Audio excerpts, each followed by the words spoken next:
মাকে ভুলেও তিনটি কথা বলো না। আল্লাহ তাআলা বলেছেন তোমার মা বাবার সঙ্গে সৎ ব্যবহার করা। যে মায়ের পায়ের নিচে জান্নাত, সে মাকে কষ্ট দেওয়া মানে নিজের ভাগ্য থেকে বরকত মুছে ফেলা। 1 নম্বর, মা যখন কিছু বলে ভুল হলেও কখনো বলো না তুমি কিছুই জানো না।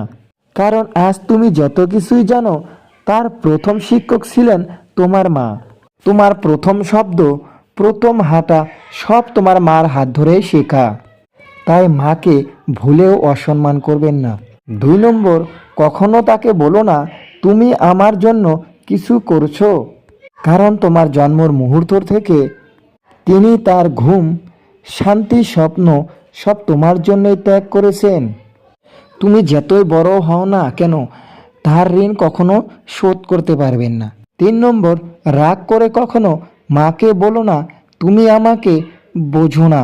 কারণ তিনি তোমার জন্মের আগে থেকেই তোমাকে অনুভব করছে। তোমার মুখের হাসি দেখলেই তার মন ভরে যায়, আর চোখের জল দেখলেই তার বুক ফেটে যায়। তিনি না বুঝলে আর কে বুঝবেন বলো? মা শুধু একজন মানুষ নন, তিনি একটি দোয়া, একটি ছায়া, আর জান্নাতের দরজা।